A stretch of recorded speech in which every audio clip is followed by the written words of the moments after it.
Hi guys, welcome back to the Tech Shed.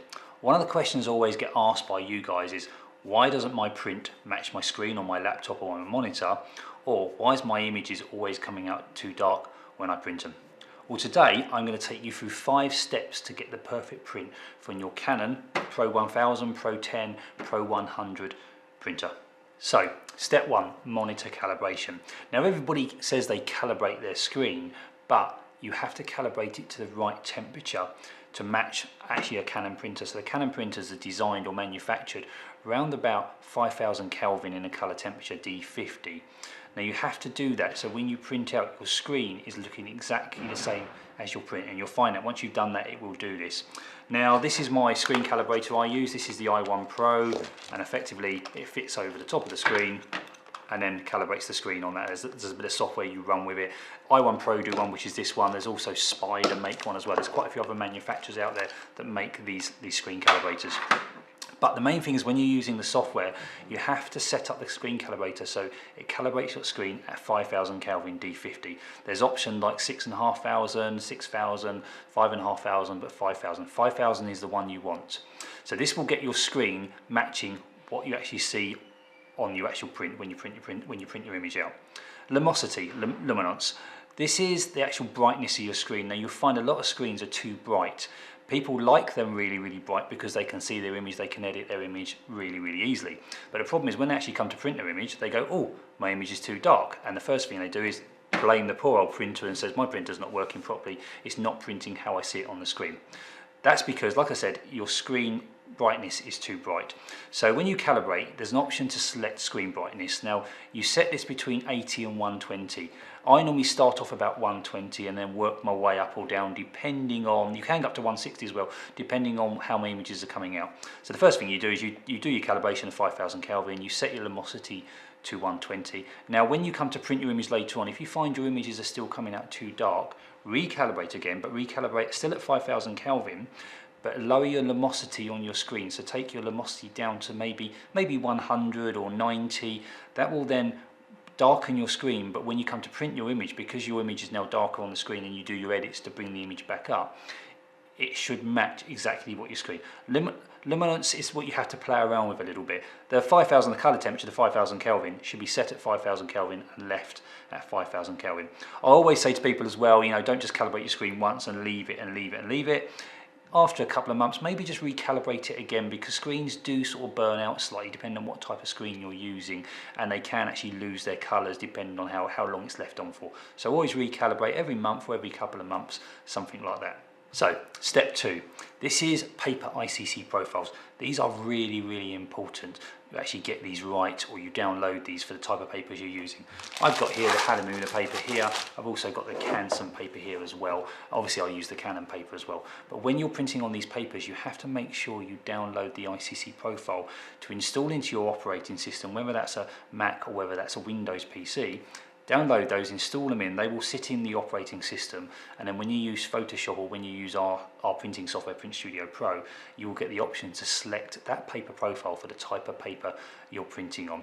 You can see there I've got the Luster, the Canon, the Halimuna, some of the papers that I actually like using myself, but you have to make sure these are in. If you get these wrong, the image when you print it out, the colours will change completely. So if I was to select a Luster paper in my printer, but the ICC profile I'm using is maybe a Canon matte paper, the printer's going to think it's printing on matte, the paper profile is going to think it's printing on matte. It's actually going to give you a different image to what you actually see on the screen. So very important, step 2, paper ICC profiles. Make sure you get these installed in. Again, every single paper profile manufacturer makes these profiles for them, so whether it's Ilford, Canon, Halimuna, Canon Luster papers, the profiles are there. Luckily with the Canon, when you download the printer driver for your printer, you get all the paper ICC profiles already installed into the software, ready to go. So, step 3. I always like to put this one in because this is all about software. Obviously you'll use some type of software, whether it's the Digital Photo Professional, whether it's Lightroom, whether it's Photoshop. You're going to be editing your photo, changing it how you like it, doing colour changes and turning them black and white and things like that. but you need the software. So when you go on to my next point, which is step 4, which is soft proofing, you need to be able to use the software to do the soft proofing side. So I'm actually going to show you now how to do the soft proofing using Photoshop and using my laptop, and just show you what you actually need to do to make sure that when you print your image, it matches your screen using the soft proofing.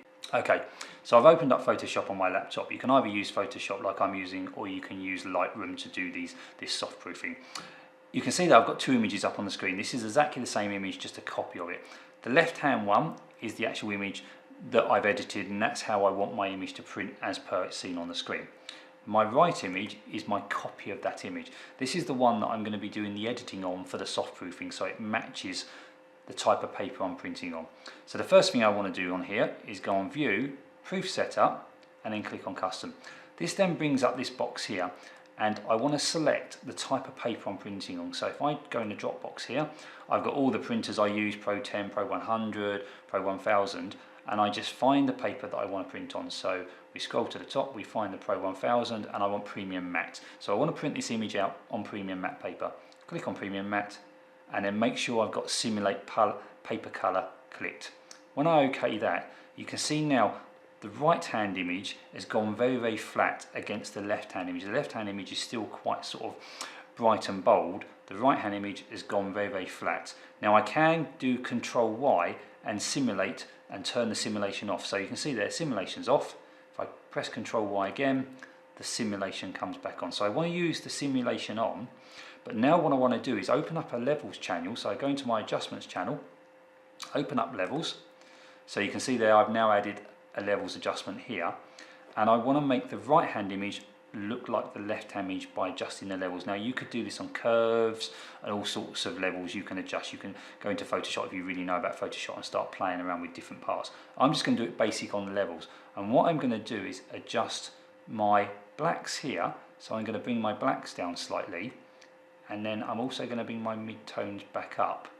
And you, again, there's no set way to do this, you just really need to play around with this. But you can see there, I'm starting to make the right hand image look like the left hand image. Now if I do Control Y again, you can see that's with the edits attached, and you wouldn't print that because it's gone too dark. But with the soft proofing on, the right hand image is starting to look better than the left hand image. If I turn off my levels adjustment, you can see it goes back to being flat again, and then when you turn it back on, you can see now my image has now come back up. It's looking more like the image on the left. That's the whole point of doing soft proofing. I'm soft proofing, telling Photoshop this is the type of paper I'm printing on, and then I'm making slight edits so when I do print it, it doesn't come out flat. Because one of the problems you have with printing on maybe matte papers is when you print your image out, they come out very, very flat, and they look totally different to what you actually see on the screen. The colours may be there, but the flatness, the boldness, the vibrancy of the photo tends to drop down a bit. So that's a basic soft proofing that I do, and then from there I would obviously save my copy image as maybe my image that I know that I'm going to print on matte paper, and then I've got my image on my left hand side, which is my main sort of glossy luster paper. I would advise you do soft proofing for any type of paper you're printing on, because even if I change it to a luster paper, you will see the image slightly change slightly, so you may need to make some levels adjustments just to bring that image back up again to make it look a lot more vibrant. Okay, my final step, which is step 5. This is Print Studio Pro.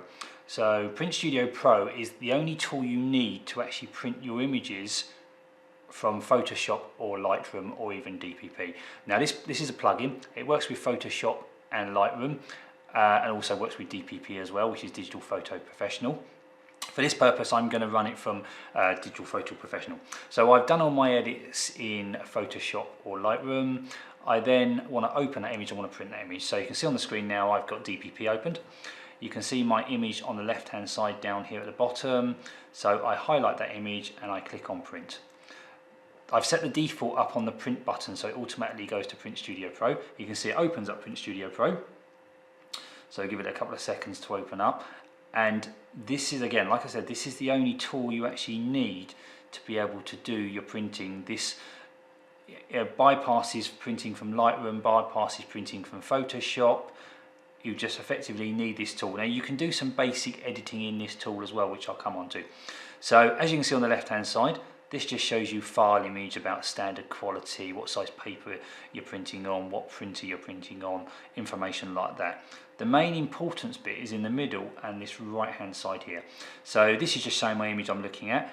Down the bottom here I could have a row of images, all the images that I'm actually been editing on, and I can do a batch print with those images as well, which is really good if you just want to do a batch print, walk away from the printer, let it do the printing, and then come back to it later on when it's done with your printing.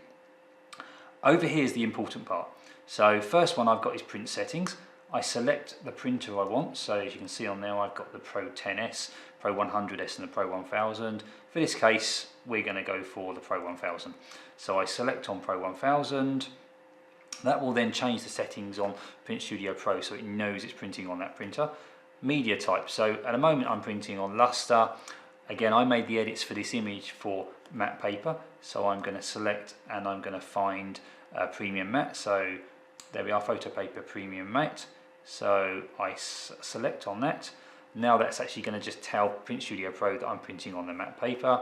I've got my paper sizes here. I can adjust my paper sizes, whether it's A2, A3, depending on the type of printer I'm printing on. Obviously paper source, if you're printing on matte papers, the printer will be using the manual paper tray, which is the one at the back of the Pro 100S or the Pro 10S or even the Pro 1000. And if you're printing on your Luster papers, you would go from the main tray on the top for your sort of thinner papers. But because we're going matte papers, we're going for the thicker papers, so we're going for the manual feed at the back. Print quality set to high. Again, because I'm using the matte papers, it's going to automatically default to the high standard on there. There's a few other things on the bottom. You can see color management.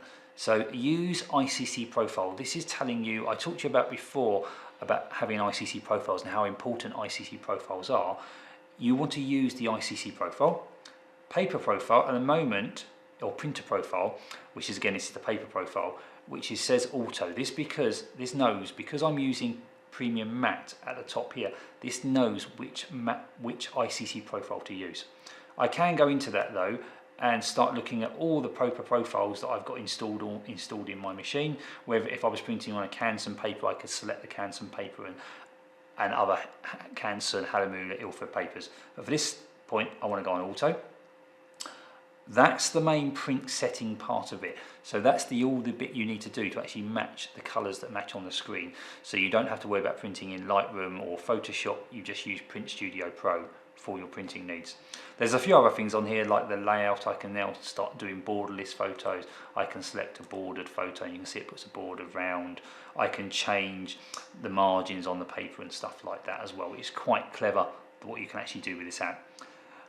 I can put text on this app as well. I can put copyright details on there just by going to the bottom here and adding information, text information.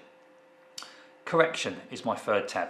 Correction is very good. This is where if you're still having problems with your calibrating and matching your screen, you shouldn't have if you calibrated properly, but if you haven't the option to buy a calibrator, you can actually play around with this option. So this gives you the option to change your print, but it's not actually changing your file, it's just changing the print within Print Studio Pro to actually match better what you like. So if we scroll to the bottom here, I've got a thing called pattern print. So if I click on pattern print, this opens up this nice little work layout of the images, but a different brightness and contrast or different colors. In this case, it's on brightness and contrast. You can see there, gives you all the options. What I advise you do is you print this out on the same type of paper as you want to print on. Then you look at these codes here where you can see once you've printed your image out, you look at this image and you look at it and it says, okay, brightness 15, color contrast 0. You look at which one you really like and you think, okay, I like this one over on the right hand side, which is brightness 0 and I think contrast 20. You then okay that and you go back to this point here where you can actually type those figures in there, so you can up your brightness and your contrast or even play around with your color balance.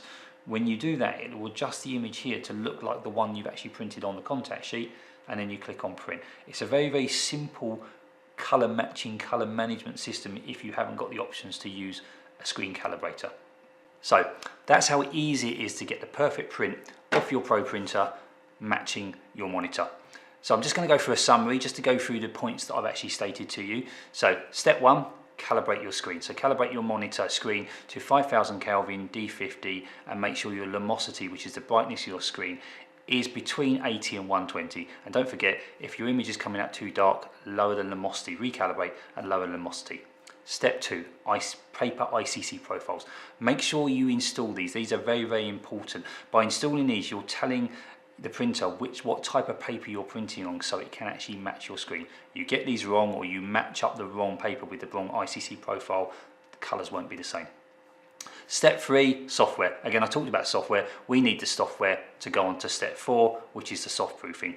Soft proofing is where I can actually tell Photoshop or get Photoshop to simulate the type of paper I'm printing on. So it shows me on the screen how the image is going to look. Like you said, the matte image was coming out very, very flat. I made the levels adjustment so I could actually bring that image back up and give it more of a punchy look to make it look like my original image. Step 5, my final step, Print Studio Pro. The good thing about this, it's a free print piece of software plugin from Canon. This does all your printing needs. You don't have to worry about Photoshop or Lightroom, and it's a plugin that works with Photoshop, Lightroom, and obviously DPP, which is Canon software. Okay guys, well thanks for watching. Again, leave any comments in the comments bar below, and if you really like this video, give us a thumbs up.